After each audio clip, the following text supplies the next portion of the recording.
नमस्कार श्रोताओं। सुप्रसिद्ध टेनिस खिलाड़ी नोवाक जोकोविच का कहना है, I want the same thing I have wanted since I was 7 years old। I want to be number 1। जी हाँ श्रोताओं, नंबर 1 बनना मुश्किल नहीं है, लेकिन नंबर 1 बने रहना बेहद मुश्किल है। श्रोताओं, खेल और खिलाड़ियों की इन्हीं सब बातों और तमाम खेल खबरों को हम लेकर आते हैं रोज शाम 7:20 पर आपके अपने कार्यक्रम स्पोर्ट्स स्कैन में। तमाम खेल खबरों का विश्लेषण और उन पर चर्चा करने के लिए हमारे साथ होते हैं स्पोर्ट्स एक्सपर्ट्स। आज के स्पोर्ट्स स्कैन के इस एडिशन के साथ मैं हूं आपका होस्ट और दोस्त सिद्धार्थ सिंह, और तमाम खेल खबरों पर विस्तार से चर्चा करने के लिए हमारे साथ स्टूडियो में मौजूद हैं वरिष्ठ खेल पत्रकार संजीव कुमार। संजीव, स्पोर्ट्स स्कैन कार्यक्रम में आपका स्वागत है। धन्यवाद सिद्धार्थ जी। और सबसे पहले नजर डालते हैं अब तक की स्पोर्ट्स हेडलाइंस पर। ओरलैंडो ओपन टेनिस टूर्नामेंट के सेमीफाइनल में आज भारत के प्रजनेश गुणेश्वरन का मुकाबला अमेरिका के क्रिस्टोफर इबंग से होगा। एटीपी फाइनल्स टूर्नामेंट के सेमीफाइनल में विश्व नंबर 1 नोवाक जोकोविच का मुकाबला आज US Open champion Dominic Thiem से होगा। इंडियन सुपर लीग फुटबॉल के उद्घाटन मुकाबले में एटीके मोहन बागान ने केरल ब्लास्टर्स को 1-0 से हराकर जीत से शुरुआत की। और फीफा ने बेस्ट फुटबॉलर अवार्ड 2020 का वर्चुअल आयोजन 17 दिसंबर को किए जाने की घोषणा की।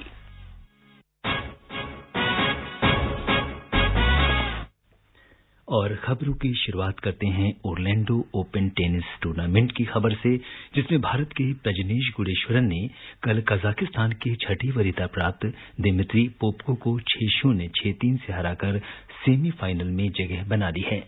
सेमीफाइनल में आज रात प्रजनेश का मुकाबला अमेरिका के क्रिस्टोफर इबंग से होगा। क्रिस्टोफर 2 बार ऑल अमेरिकन और 2 बार ACC player of the year नामित हो चुके हैं। प्रजनेश का भारत के नंबर 1 सिंगल्स खिलाड़ी बनना तय हो गया है। इस हफ्ते दुनिया के 137वें नंबर के खिलाड़ी प्रजनेश इस जीत के साथ एटीपी रैंकिंग में कम से कम 133वें स्थान पर पहुंच जाएंगे और सुमित नागल को पीछे छोड़कर भारत के शीर्ष सिंगल्स खिलाड़ी बन जाएंगे। सुमित नागल की विश्व रैंकिंग अभी 136 है। तो संजीव, जिस तरीके से प्रजनेश ने प्रदर्शन किया इस टूर्नामेंट में और सेमीफाइनल में जगह बनाई, आज मुकाबला भी खेलने जा रहे हैं क्रिस्टोफर से, किस तरीके से उनका सफर देखते हैं आप? देखिए, जो अब तक के मैचेस रहे हैं क्वार्टर फाइनल में या फिर इसके पहले प्री क्वार्टर में, जो जिस तरह से वो खेले हैं, जैसे हम क्वार्टर फाइनल की ही बात करें तो उन्होंने पोपको को एक तरफा मुकाबले में 6-3 से हराया था। उसके पहले भी टी वू थे, उनको इन्होंने हालांकि थोड़ा संघर्ष किया था, बट वॉकओवर दे दिया था बाद में वू ने। और पहला सेट ऐसा लग रहा था कि दबदबा बनाया हुआ था वू ने, और बाद में दूसरा सेट इन्होंने जब जीता और तीसरे में बढ़त पर थे तो वॉकओवर दे दिया टी वू ने। कुछ उनको दिक्कत आने लगी थी, पैर में खिंचाव आया था। तो गुणेश्वरन देखिए बहुत ही प्रतिभाशाली खिलाड़ी हैं जी, और जो डिजर्व करते हैं, जो उम्मीदें उनसे थी शुरू से, वो अभी तो 31 साल के हो चुके हैं। तो सुमित नागल से, जैसा आपने बताया कि इस टूर्नामेंट में अगर वो आगे बढ़ते हैं और जीतते हैं तो वो आगे बढ़ जाएंगे, उनको पॉइंट्स मिलेंगे, नंबर 1 हो जाएगी भारत में। तो ये कोई बहुत बड़ा अचीवमेंट नहीं होगा, भारतीय होने के ख्याल से अच्छा होगा। बट गुणेश्वरन आप देखें तो Australian open, French open, US open सबके मेन राउंड में वो खेल चुके हैं। ये अलग बात है कि वो पहले राउंड से आगे नहीं बढ़ पाए हैं। तो 31 साल के हैं, इनके पास तजुर्बा है।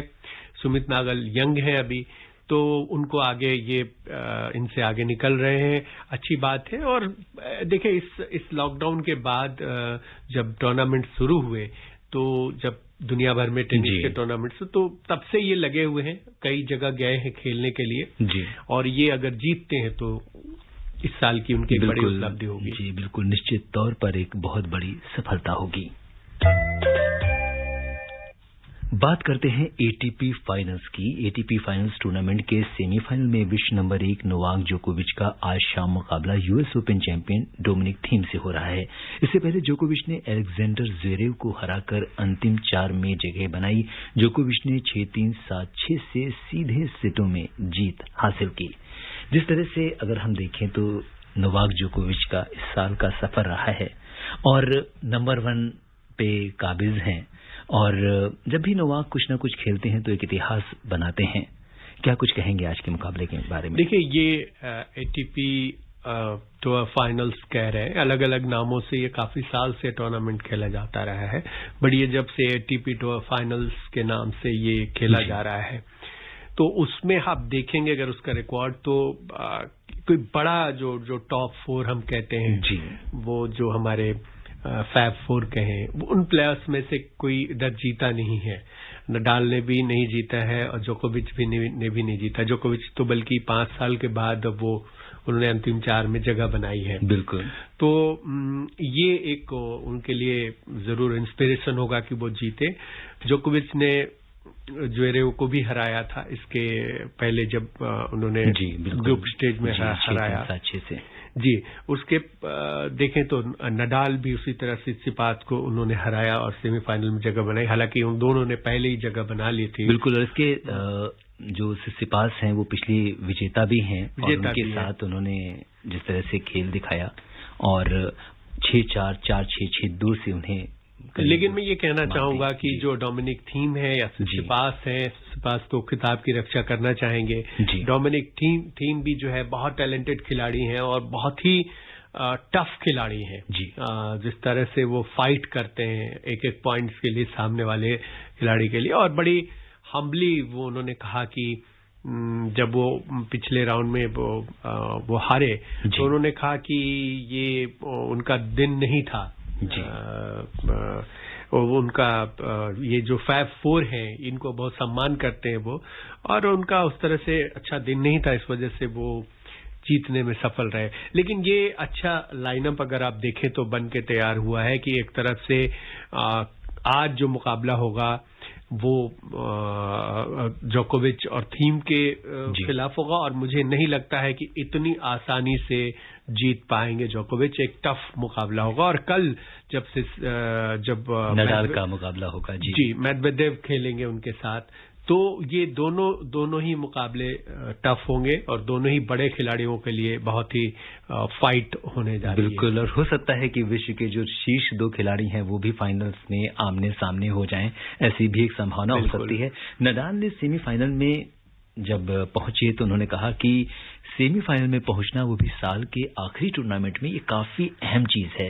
मैं इससे काफी खुश हूं और सेमीफाइनल में मेदवेदेव के साथ खेलने को तैयार हूं। तो इसको नडाल ने भी, हालांकि 6ठी बार फाइनल खेलने जा रहे हैं वो, तो काफी उत्साहित हैं। और चूंकि ये साल का आखिरी मैच है तो कहीं ना कहीं इसको लेके बहुत उत्साहित भी है। बिल्कुल। और देखिए, ये एक जिस तरह से इस साल की शुरुआत हुई थी 2020 में 2020 में शुरुआती जो है ग्रैंड स्लैम तो हुआ, लेकिन उसके बाद जिस तरह का संघर्ष देखने को पड़ा है कोरोना के दौर में खिलाड़ियों को, और एक समय ऐसा आ रहा था कि ये सारे बड़े खिलाड़ी बड़े बड़े टूर्नामेंट से अपना नाम वापस ले रहे थे, क्योंकि उन्हें लग रहा था कि वहाँ खेलना एक टफ है, जाके बबल में रहना और खेलना। लेकिन अब ये सारे बड़े खिलाड़ी आखिर के इस टूर्नामेंट में आए हैं और उन्होंने संघर्षपूर्ण मैच खेले हैं, तो वो ये चाहेगा हर कोई खिलाड़ी कि इस साल का अंत वो अच्छे ढंग से करे। और चारों खिलाड़ी, मुझे नहीं लगता है कि बाकी के जो थीम और मेदवेदेव है वो आसानी से छोड़ने वाले हैं।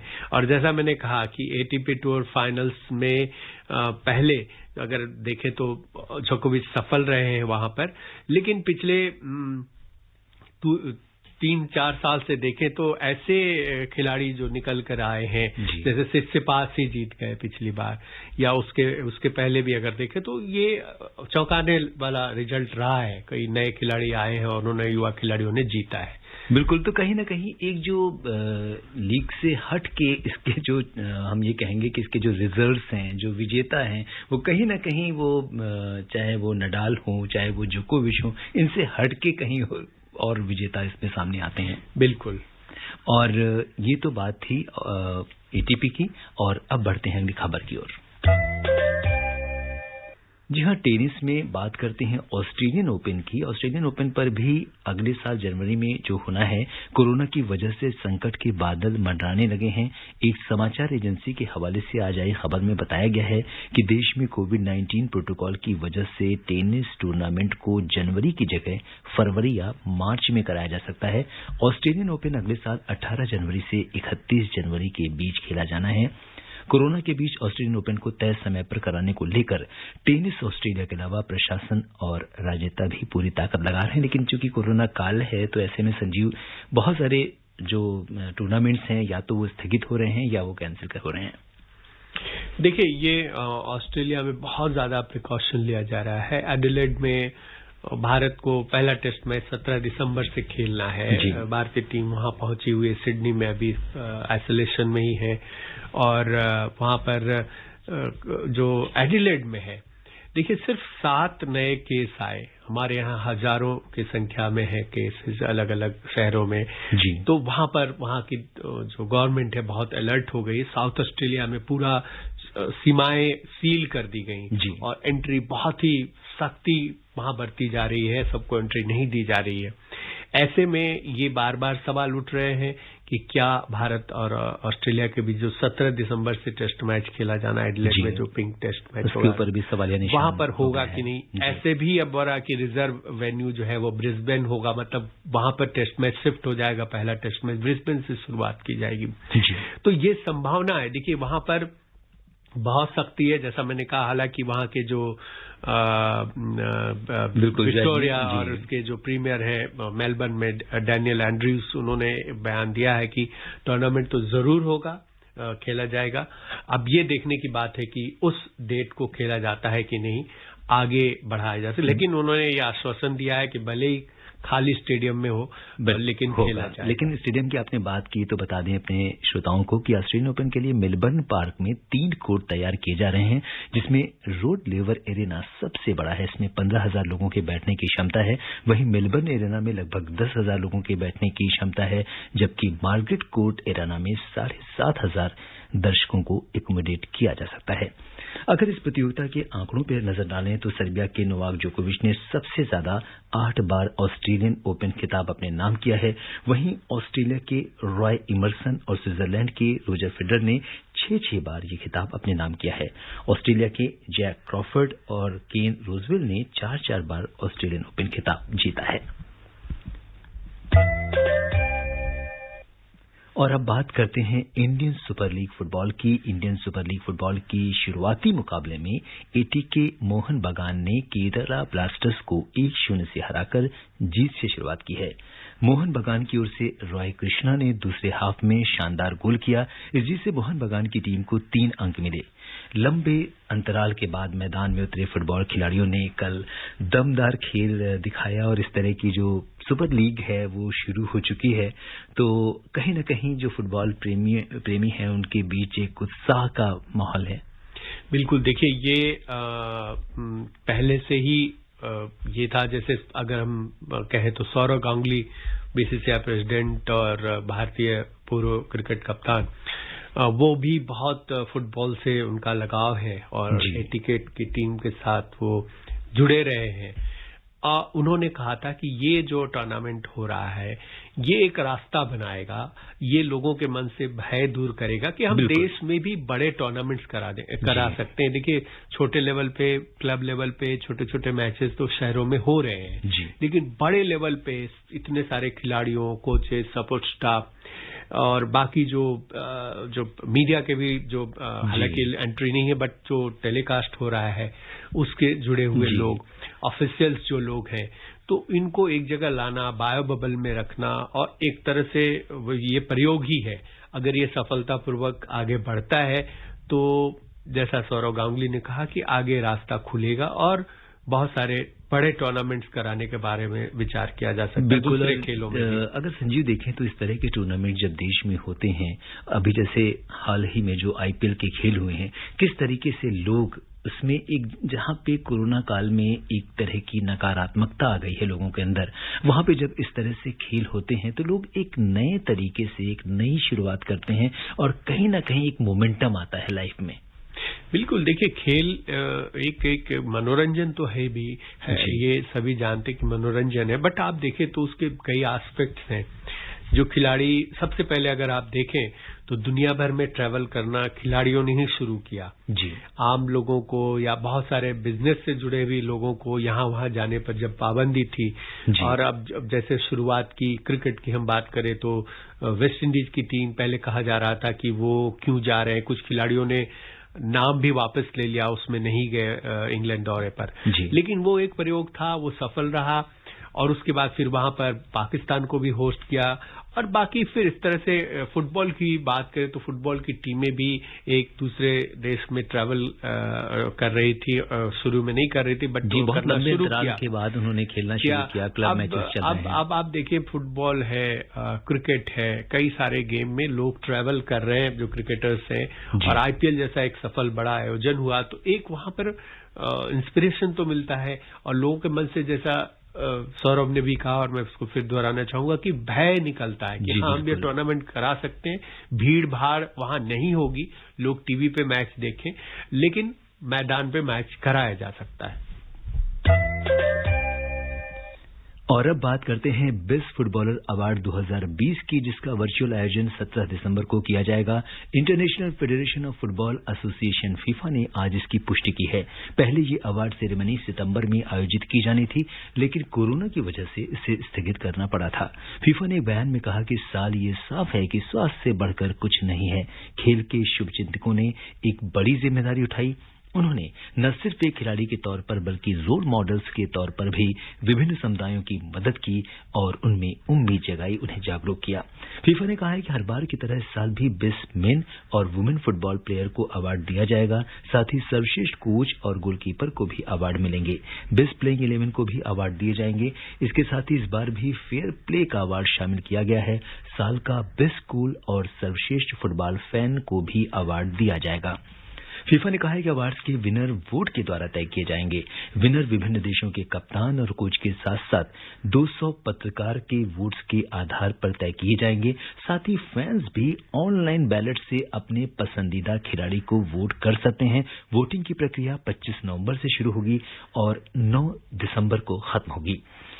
अगर तो ये बड़ी इंटरेस्टिंग चीज है कि ऐसे समय में, जैसे कि हम लोग बात कर रहे थे, ये फुटबॉल अवार्ड्स आएंगे। और अगर संजीव 2019 की अगर हम बात करें तो 23 सितंबर को बेस्ट फीफा फुटबॉल अवार्ड्स जो पिछली बार आयोजित किए गए थे, अर्जेंटीना के लियोनेल मेसी ने बेस्ट मेन और अमेरिका की मेगन रेपिनो ने बेस्ट वुमेन फुटबॉलर का अवार्ड इसमें जीता था।